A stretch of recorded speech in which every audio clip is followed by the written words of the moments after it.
Drawer খুলে যেন বিস্ময়ের শেষ নেই অনৈতিক কার্যকলাপের আলামত। প্রেগন্যান্সি টেস্ট কিট যা একেবারেই পারিবারিক বিষয়। দল করছি কখনোই ভালো জায়গায় রাখেনি, সবসময় আমাদেরকে ভোগের পণ্য ওনারা মনে করতো। যেই মেয়ে শরীরে ওনারা হাত দিতে পারতো ওরে ওই ভালো জায়গায় নিয়ে রাখতো। বাংলা কথা বলি, কারণ বাংলা কথাগুলো এখন না বললে নাই হবে। এই নোংরা নেতাগুলোর কারণে আজকে বাংলাদেশ আওয়ামী লীগ ধ্বংস হয়েছে। দর্শক, 5ই মের পরে যখন বড় বড় সব নেতারাই আস্তে আস্তে জেলবন্দি হচ্ছেন, যখন কারাবন্দি হচ্ছেন, ঠিক সেই সময় আওয়ামী লীগের ছায়াতলে থাকা কিছু বাংলাদেশি পরী ও কিছু বাংলাদেশের নায়িকারা যারা ইতিমধ্যেই আওয়ামী লীগের সংগঠনকে সমর্থন জানিয়ে বিভিন্ন সময় সোশ্যাল মিডিয়াতে কথা বলেছিলেন, তারাই এখন মুখ খুলতে শুরু করেছেন মিডিয়ার মাধ্যমে। বিভিন্ন জন ভয়েসও শেয়ার করতে শুরু করেছেন। এর মধ্যেই আওয়ামী লীগের নেতাকর্মীরা শুধুমাত্র মহিলা ছাত্রলীগ কিংবা মহিলা লীগ যাই বলেন না কেন, তাদেরকে শুধুমাত্র দলে সুযোগ দেওয়া হতো তাদের শরীরের গঠন আকৃতি দেখে কিংবা তাদের বয়স বিবেচনায়। যদি দেখতে সুন্দর হতো কিংবা বয়স কম হতো তাহলে ওই নারীদেরকে ভোগ করত আওয়ামী লীগের নেতাকর্মীরা। আর সেই ভোগ যাকে করতে পারতো তাকেই দেওয়া হতো বড় বড় পোস্ট কিংবা পজিশন। আর সেই পজিশনেই মেনে নিতে হতো সকলকেই, সে জুনিয়র হোক কিংবা সিনিয়র।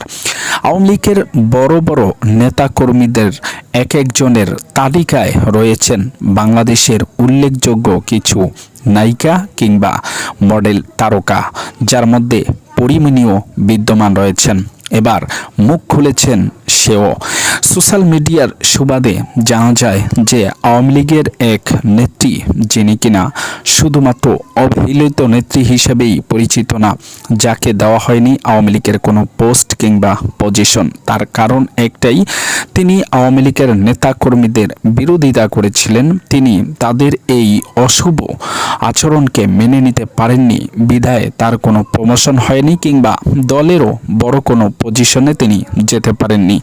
তবে এই নিয়ে তার ক্ষোভ জারলেন ইতিমধ্যেই আপনারা দেখেছেন সোশ্যাল মিডিয়ার কল্যাণে ইতিমধ্যে তার একটি ভাইরাল ফোনালাপ ফাঁস হয়েছে, যেটি ভিডিওর ইন্ট্রোতে আপনাদেরকে দেখিয়েছিলাম। তো দর্শক, এরকমের নেতাকর্মীরা, শতে শতে নেতাকর্মীরা হাজার হাজার যুবতীদেরকে ভোগ করেছেন। তার মধ্যে সবচেয়ে উল্লেখযোগ্য ছিল ঢাকা ইউনিভার্সিটি কিংবা ইডেন কলেজের নারীরা, সাথে মহিলারা কিংবা মেয়েরা, সাথে ছিল মডেল তারকা কিংবা বাংলাদেশের উল্লেখযোগ্য কিছু নায়িকারাও। তার মধ্যে অন্যতম নায়িকা হিসেবে রয়েছিলেন তাদের সকলের পছন্দের পরিমণি। দর্শক, বিস্তারিত আপনারা জানতে আমাদের ভিডিওর কমেন্টস বক্সে লিংক দেওয়া থাকবে, সেখানে আপনারা ঢুকে দেখতে পারবেন যে আসলে সেই ফুল কল রেকর্ডটি এবং সেই ফুল ভিডিওটি। এভাবেই আওয়ামী লীগ নেতাকর্মীরা এভাবে একের পর এক ধর্ষণ করে, একের পর এক নির্যাতন করে, তারপরে তাদের যেই পুরুষত্ব সেটার জানান দিতেন নারীদের মাঝে কিংবা কর্মীদের মাঝে। দর্শক, আজকের মতো এখানে বিদায় নিচ্ছি। দেখা হবে অন্য কোনো ভিডিওতে। ততক্ষণ পর্যন্ত সকলেই ভালো থাকুন, সুস্থ থাকুন।